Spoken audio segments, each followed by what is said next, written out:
The knock came just before dawn, 3 weak taps. Then silence. Jack Holloway woke with a start, hand reaching for the rifle beside his bed. Montana winter pressed against the cabin walls, wind howling through the pines like wolves on the hunt.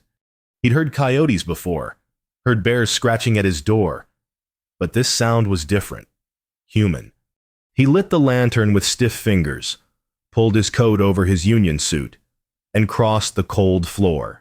The knock came again, softer this time, desperate. When he opened the door, the lantern light fell on a nightmare. A woman stood there, skeletal thin, holding an infant wrapped in a threadbare blanket.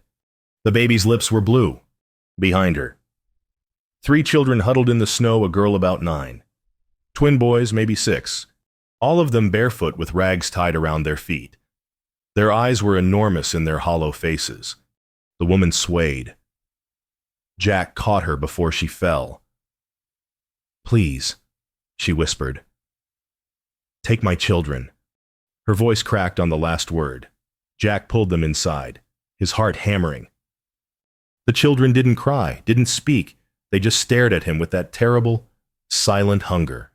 He kicked the stove door open, threw in logs, pumped the bellows until flames roared.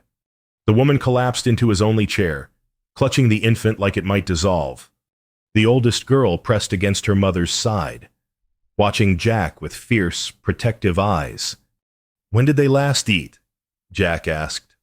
4 days, the woman said. "Real food? Longer?" Jack's stomach turned. He looked at the children's faces and saw his own son dead 3 years now, buried next to his mother in the frozen ground behind the cabin. "I knocked every door in town," the woman continued, her voice barely audible. "Yours was the last light burning." The twin boys stood by the stove, hands outstretched toward the heat. Their fingers were red, nearly frostbitten. The toddler, a little girl, maybe 3, clung to the older girl's dress. "Take them," the woman begged. "I'll go. I'll walk into the snow. Just save them." Jack knelt in front of her. Her eyes were gray, rimmed with exhaustion and shame. She couldn't have been more than 28, but grief had aged her. "How far did you walk?" he asked. "From town, 5 miles. 5 miles in this cold, with children, without shoes." Jack looked at their faces again, the silent plea in their eyes, the way they leaned toward the warmth like flowers toward the sun. He thought of his Emma, how she'd begged him to save their son while she bled out in their bed. He'd failed her. He'd failed them both. Not again. "I'll take you too," he said quietly. The woman's eyes flooded. She shook her head, disbelief and hope warring in her expression. "You don't understand," she whispered. "I have nothing. I can't pay you. I can't. I didn't ask you to." The oldest girl gripped his sleeve. "Don't hurt Mama." Jack met her eyes. "I won't. I promise." Outside, the wind screamed. Inside, for the first time in 3 years, Jack's cabin felt like something other than a tomb. Dawn broke cold and pink across the snow. Jack fried his last 4 eggs in the cast-iron skillet, boiled beans in the pot, sliced the remaining salt pork into thin strips. It was his ration for the week. For 6 people, it would last 1 meal. He didn't care. The children sat at his table. The woman had settled them there while he cooked, her hands shaking as she smoothed their hair, whispered reassurances. The baby slept in her arms, breathing steady now in the warmth. Jack set the plates down. "Eat." Hiss. The children fell on the food like starved animals. The twin boys shoveled eggs into their mouths with their hands. The toddler gnawed on salt pork, grease running down her chin. The oldest girl ate slowly, methodically, her eyes never leaving her mother. The woman pushed her plate toward the baby. "For when she wakes, you eat," Jack said firmly. "She's asleep. You're not." The woman hesitated, then obeyed. She ate mechanically, tears streaming down her face. Jack turned away, unable to watch. Shame was a private thing. When the plates were empty, the children sat back, eyes glazed with the first fullness they'd felt in weeks. The toddler climbed into Jack's lap without asking, curled against his chest, and fell asleep. He froze, unsure what to do with his hands. Finally, he wrapped one arm around her. She was so light. "My name is Sarah Brennan," the woman said quietly. "This is Lucy, Sam, Ben, Lily, and Mary." She pointed to each child in turn. "Jack Holloway." "Why are you doing this, Mr. Holloway?" Jack looked at the sleeping toddler in his arms. "Because somebody should have done it sooner." Sarah's face crumpled. She covered her mouth, shoulders shaking. Lucy moved to her mother's side, small hand on her back. Jack waited until Sarah composed herself. "What happened?" "My husband died 6 weeks ago," Sarah said, voice flat. "Fever. The town doctor wouldn't come without payment up front. By the time I borrowed the money, it was too late." Jack's jaw tightened. "The landlord evicted us." Sarah continued. "The church ladies said I was improvident, that my husband's death was God's judgment for our debts. I tried washing clothes, mending, anything. No one would hire me. So you walked 5 miles in the snow. I had nowhere else to go." Jack looked around his cabin, one room, one bed, shelves nearly bare. Flour down to the bottom of the sack, beans almost gone, enough for 1 man through March. For 6 people, maybe 2 weeks. "I have to leave," Sarah said suddenly. "You've been kind, but I can't." "Where will you go?" Sarah had no answer. Jack shifted Lily in his arms. "You'll stay. We'll figure out the rest." "You don't have enough food." "Then I'll get more." How, Jack didn't know yet, but he'd find a way. Sam and Ben had fallen asleep against each other by the stove. Lucy watched Jack with cautious hope. Sarah held Mary close, her gray eyes searching his face for deception, for cruelty, for the trap she'd learned to expect. She found none. "Why?" she whispered again. Jack met her gaze. "I know hungry. I know cold. That's enough." Outside, snow began to fall again, soft and steady, covering their tracks from town.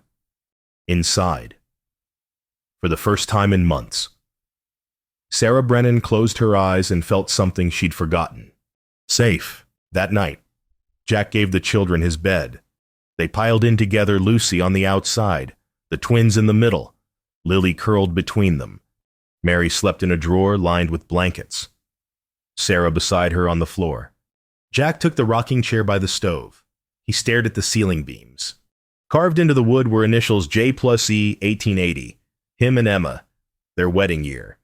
The memories came unbidden: Emma's laugh, her hand in his, the way she'd hummed while cooking. Then the blood, so much blood, and the midwife's face when she said, "I'm sorry, Jack, they're gone." Wife and son, both. Winter had taken them like it took everything. He'd carved those initials the day they moved in. Now they mocked him a monument to what he'd lost. A floorboard creaked. Sarah stood there, Emma's shawl wrapped around her shoulders. Jack had placed it there earlier without thinking. It had hung unused for 3 years. "I should go," Sarah said quietly. Jack looked at her. "Why, I'm a burden." "You're a mother protecting her children. That's not burden.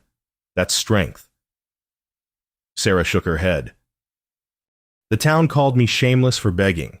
Said if I was a decent woman, God would have provided." Jack's anger flared, hot and sudden.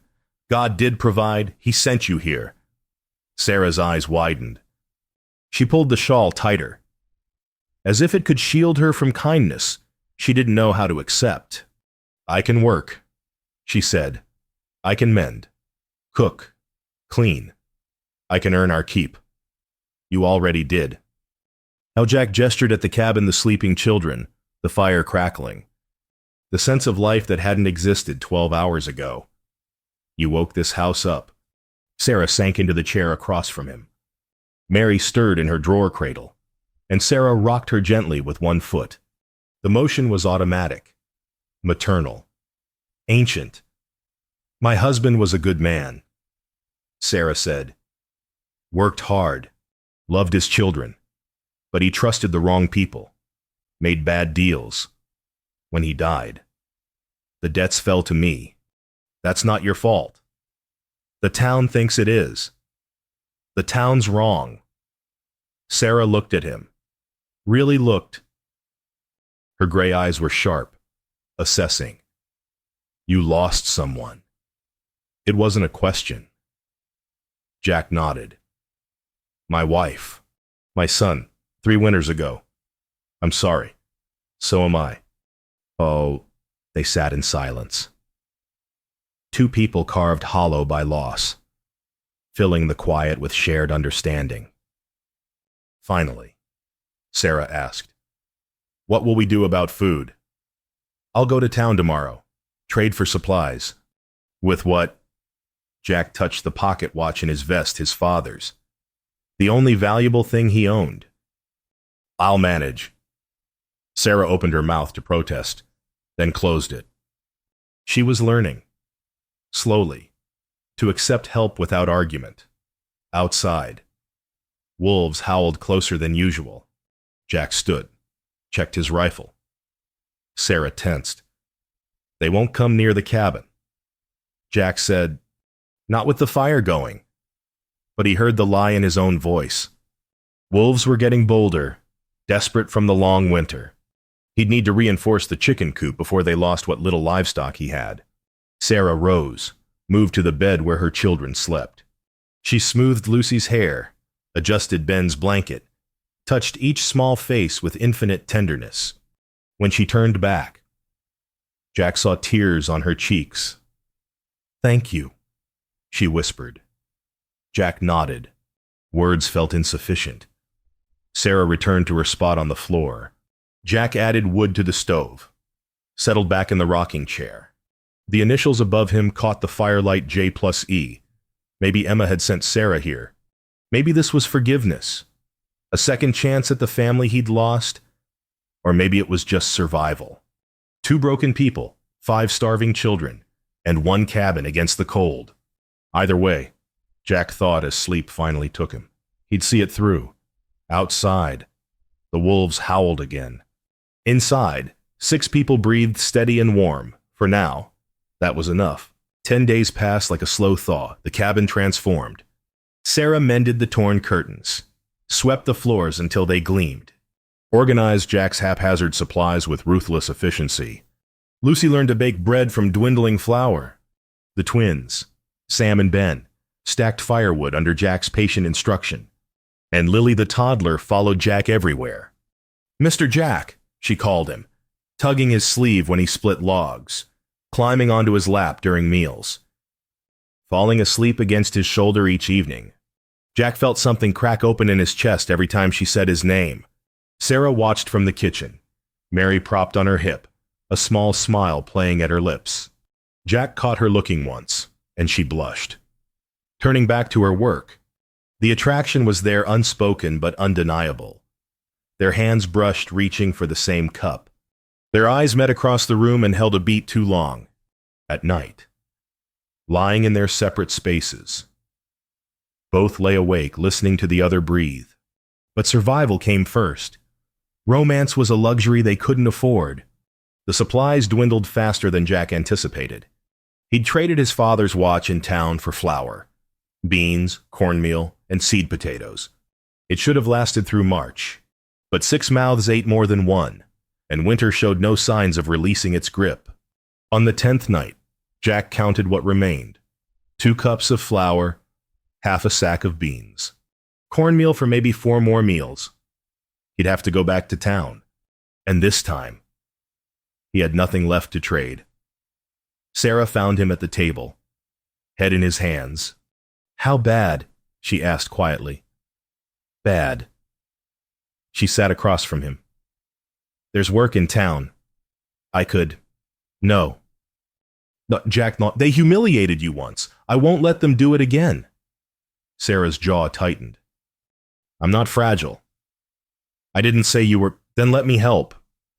Jack looked at her, this woman who'd walked 5 miles in the snow to save her children, who worked from dawn to dusk without complaint, who'd survived loss and shame and kept going. She wasn't fragile. She was steel wrapped in skin. I'll figure something out, Jack said. We'll figure something out, Sarah corrected. Lucy appeared in the doorway, barefoot and sleepy. Are we leaving? No, sweetheart, Sarah said quickly. Go back to bed. I heard you talking about food. Jack's throat tightened. The girl was too young to carry such worry. We're not leaving, Jack said firmly. This is home now. Lucy studied him with those old, wise eyes. Promise, promise. She nodded, satisfied, and returned to bed. Jack and Sarah sat in the firelight, the weight of that promise settling over them. I'll go to town tomorrow, Jack said. See if Henderson will extend credit. He won't. Then I'll find someone who will. Sarah reached across the table, covered his hand with hers. Her palm was rough from work, warm from the fire. Jack stared at their joined hands, afraid to move, afraid she'd pull away. She didn't. Whatever happens, Sarah said, we face it together. Jack nodded, unable to speak. Outside, an owl called. Inside. Something shifted between them. Partnership deepening into something more. That night, Jack dreamed of spring. Redemption Springs was 20 miles of frozen mud and broken dreams. Jack rode in at noon, the town square bustling with Saturday commerce. Men clustered outside the saloon. Women hurried between shops. Children chased each other through the slush. He tied his horse outside Henderson's mercantile and steeled himself. The bell chimed as he entered. Henderson looked up from behind the counter, eyes narrowing. Holloway. Henderson. Heard you took in the Brennan widow. Jack's jaw tightened. That's right. Henderson smirked. Mighty charitable of you. I need supplies, flour, beans, salt pork. I can pay end of April when I sell the spring calves. Credit. You mean, that's right. Henderson leaned back, arms crossed. How many mouths you feeding now? 6, 7. 6. On a failing ranch. Henderson shook his head. Can't do it. Holloway, you already owe from last year's seed. Jack's hands fisted. I'm good for it. Maybe, maybe not. But I'm not a charity house. Neither was the church, apparently. Henderson's expression hardened. Watch your mouth. Jack bit back the words clawing up his throat. He needed supplies more than he needed satisfaction. What about half now? Half in April. No credit. Cash only. Jack pulled out his remaining coins. $3. Not enough for a week's supplies. Henderson counted it, slid it back. Not enough. Behind Jack. The door chimed. Mrs. Pruitt entered, the deacon's wife, nose already wrinkled in judgment. Mr. Holloway, she said coldly, I heard you're harboring that woman. I'm providing shelter to a widow and her children. Providing more than shelter, from what I hear. Jack turned slowly. Ma'am, if you've got something to say it plain. Mrs. Pruitt's cheeks flushed. Decent folk don't cohabitate outside marriage. It's sinful. Decent folk don't let children starve either, but here we are. Her mouth opened and closed like a caught fish. Henderson coughed, hiding a smirk. The Reverend says if you're going to keep that woman under your roof, Mrs. Pruitt continued, you'd best marry her proper. Otherwise, you're living in sin. Jack felt heat climb his neck. Not anger realization. She was right, not about sin, about protection. A wife had legal rights. A dependent had none. If he died, Sarah would be homeless again. But a wife could inherit the land, the cabin, everything. Marriage wasn't romance. It was survival strategy. I'll consider it, Jack said evenly. Mrs. Pruitt sniffed and swept toward the fabric counter. Jack turned back to Henderson. $3. What'll that buy? Henderson sighed. 10 pounds of flour. 5 of beans, that's it. Fine. Jack took the supplies and left before his pride could sabotage him further. Outside, Reverend Stone stood waiting tall, weathered, eyes kind beneath bushy brows. Son, he said. Got a minute? Jack nodded. I won't preach at you. Stone said, but Mrs. Pruitt's got a point, even if she makes it poorly. That woman's reputation is hanging by a thread. Yours too. I don't care about my reputation. Maybe you should, for her sake. Jack looked at the Reverend, a good man, one of the few who'd spoken against the town's treatment of Sarah. You think we should marry? Jack said. I think if you're committed to caring for her and those children, making it legal protects everyone. She might not want to marry me. Stone's eyes crinkled. Son, I've seen how she looks at you. She'll say yes. Jack's heart hammered. He hadn't let himself think that far, hadn't dared hope. I'll talk to her, he said finally. Stone clapped his shoulder. Good man. Jack rode home through the afternoon cold, supplies tied behind his saddle, mind churning. Marriage. To Sarah, the idea terrified and thrilled him in equal measure. When the cabin came into view, smoke rising from the chimney, children's voices drifting through the trees, Jack realized something. He wasn't proposing out of duty. He was proposing because he wanted her to stay forever. 3 days after Jack's return, the creditor came. Sarah saw the wagon first, a black carriage cutting through the melting snow. Official and ominous. Her stomach dropped. Jack, she called. He emerged from the barn, saw the wagon, and his face went hard. Cyrus Webb stepped down, banker, landowner, the man who held mortgages on half the county. Beside him, the county clerk carried a leather case. Holloway, Webb said, tipping his hat with mock courtesy. Webb, I've come about your taxes. You're $47 in arrears. Jack's jaw worked. I know. Payments due in 2 weeks.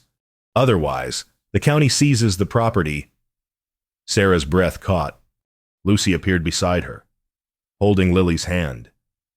The twins peered from behind Jack's legs. I'll have it, Jack said. Webb's smile was cold. Well, you heard you're feeding extra mouths now. Expensive business. Charity. 2 weeks, Jack repeated. Webb gestured to the clerk, who produced a document. Sign here. Acknowledges the debt and deadline. Jack signed without reading. Webb tucked the paper away, eyes drifting to Sarah. Mrs. Brennan? Heard you landed on your feet. Sarah lifted her chin. I'm managing. I'm sure you are. Webb's tone implied things that made Jack's fists clench. When the wagon pulled away, Sarah sagged against the doorframe. Jack stood frozen, staring at the rutted tracks in the mud. $47, Sarah whispered. I'll figure it out. How Jack had no answer. He'd sold everything valuable: the watch, his father's rifle, Emma's wedding ring. All he had left was the horse and the land itself. Sarah disappeared inside. Returned moments later with something clutched in her hand. Take this. She held out a gold pocket watch, ornate, engraved. Jack recognized it from her belongings. That's your husband's, he said. It was his grandfather's, worth $60, maybe more. Sarah, no, take it. Her voice cracked. You've given us everything. Let me give something back. I won't rob you of your past. My past is dead. Sarah's eyes blazed. This right here. Right now, this matters. These children matter. You matter. Jack stared at her. torn between pride and desperation. We're supposed to be partners, Sarah continued, voice breaking. So let me be your partner. I can't. You mean you won't? What's the difference? The difference, Sarah said, is that I'm choosing this. I'm choosing you, but you're too damn stubborn to let me. She turned and walked inside, slamming the door. The watch lay in the snow where she'd dropped it. Jack picked it up, the gold cold against his palm. Behind him, Lucy stood in the doorway. Mama cries at night, the girl said quietly. She thinks we'll lose this place, lose you. You won't. Then why are you fighting? Jack looked at the watch, at the cabin, at this child who'd become his in everything but name. Because I don't know how to let people help me either, he admitted. Lucy nodded, old beyond her years. Maybe you should learn. That night, Jack and Sarah didn't speak. She slept with the children.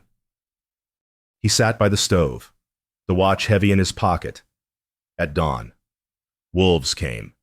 They hit the chicken coop like a storm, 4 of them, gray and hungry. Jack grabbed his rifle, fired twice. The wolves scattered, but not before killing 2 hens. He stood in the mud, surrounded by feathers and blood, and realized something. Everything was falling apart. The land, the supplies, the fragile peace, and his pride was the axe cutting it all down. He found Sarah in the kitchen, mechanically kneading dough. I'll sell the horse, Jack said. Sarah looked up, eyes red. She's worth $70, Jack continued. Enough for the taxes and supplies through spring. That's your only transportation. We'll manage. Sarah set down the dough, wiped her hands. We'll sell the watch too. Use the money for seed and stock. Start over properly. Jack crossed the room, cupped her face in his rough hands. We're partners. Yes. Then we decide together. Sarah nodded, tears spilling over. Jack kissed her forehead, gentle, reverent. Outside, the wolves howled. Inside, 2 people made peace with sacrifice. Together, the blizzard came from nowhere, a late winter monster that turned the world white in minutes. Jack had ridden to town at dawn to sell the horse. Sarah waited by the window, Mary in her arms, watching snow pile against the glass. By noon, visibility dropped to nothing. He'll wait it out in town, Lucy said, trying to sound confident. But Sarah knew better. Jack wouldn't leave them alone in a storm. He'd ride through hell to get home. She was right. At 2 o'clock, a shape emerged from the white-out Jack on foot, leading the horse through drifts that reached his thighs. Sarah threw open the door, and he stumbled inside, ice crusting his beard. You sold her? Sarah asked. Jack nodded, fumbling with frozen fingers to pull money from his coat. $72. Webb's paid. We're clear. Sarah grabbed blankets, stripped his wet coat, rubbed his hands between hers. The children huddled close, trying to help. You could have died, Sarah whispered. I told you. We don't lose each other. The storm raged for 3 days. They burned through wood faster than expected.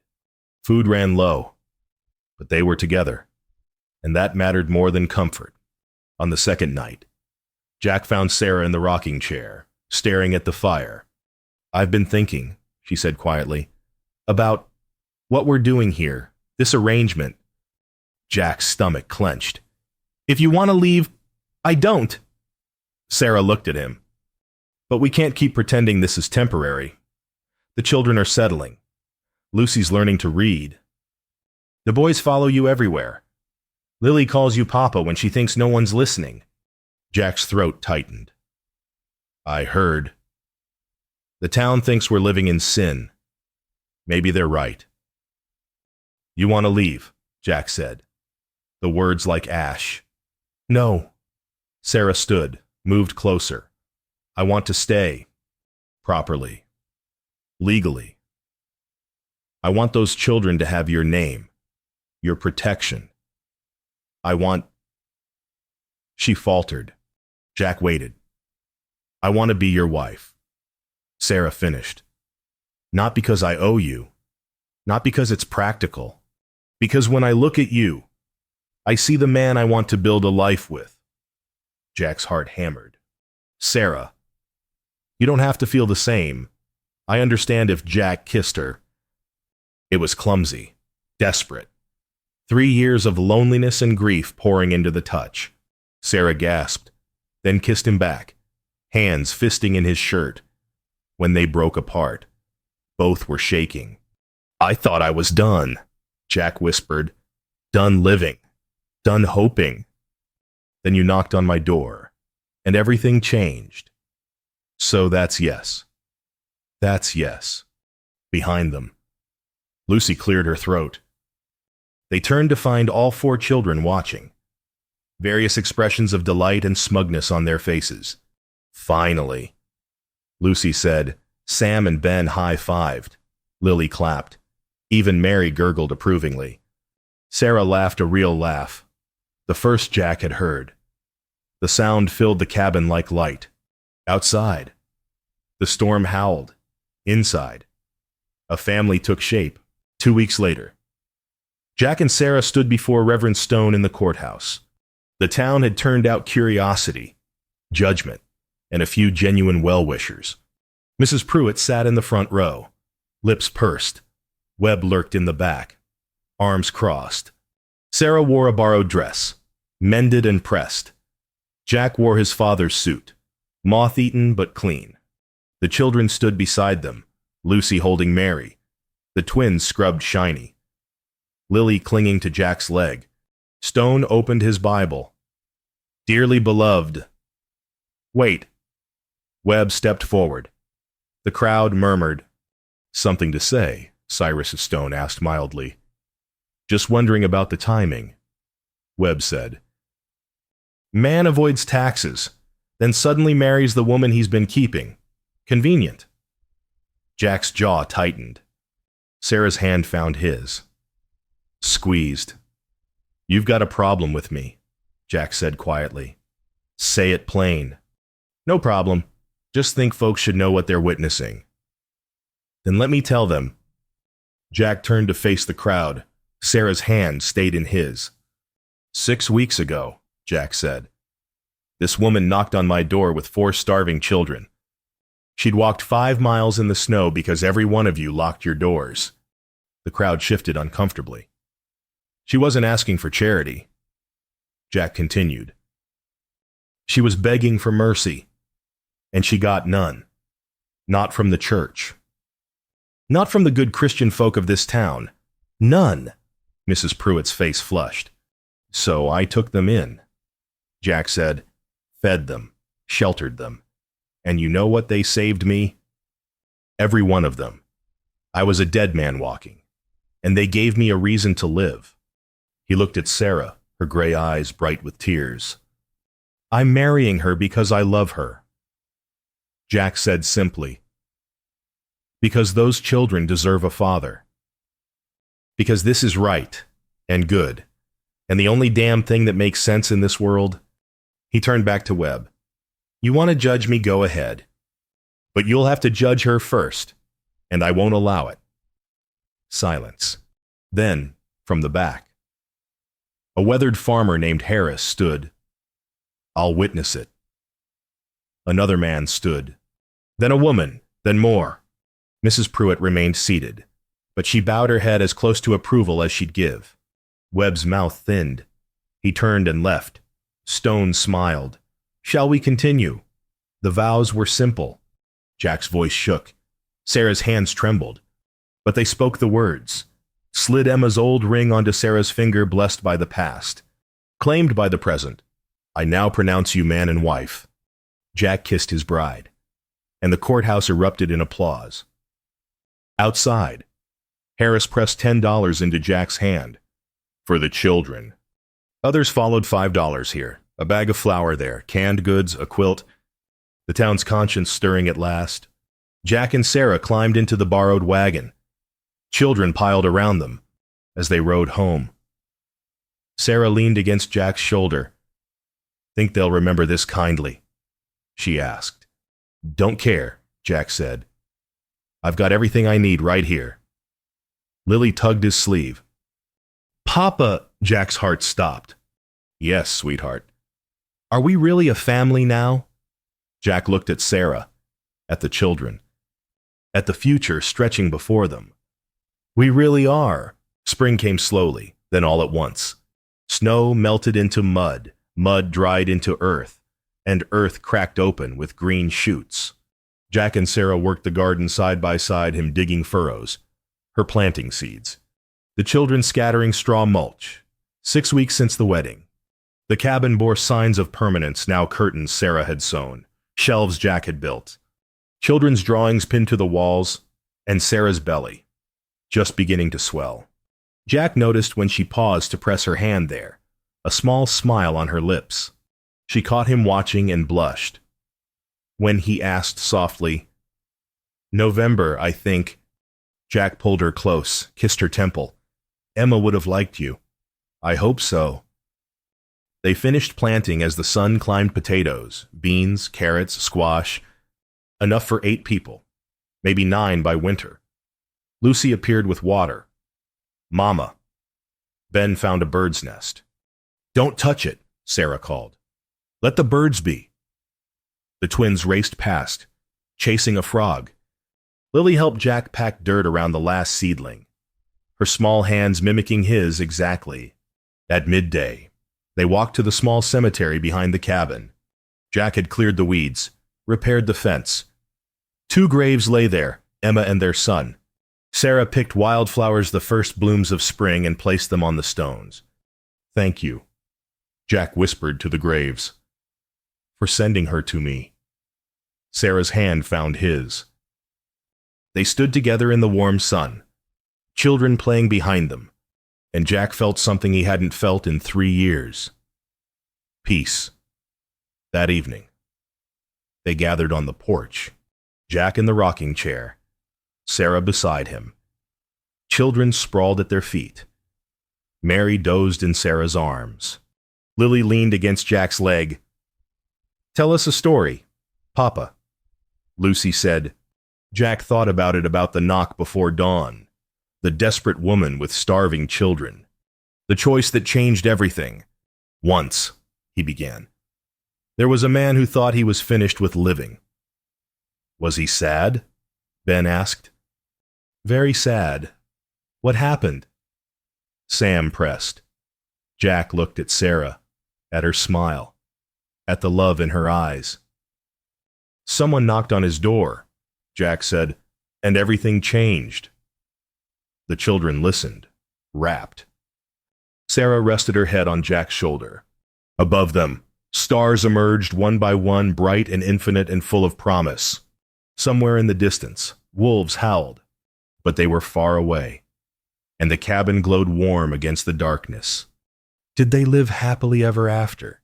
Lily asked sleepily. Jack kissed the top of her head. They lived. And that was enough. Sarah squeezed his hand. Inside her, new life stirred another chance, another beginning. The mountain wind carried the scent of pine and wildflowers. In the garden, seeds dreamed of sunlight.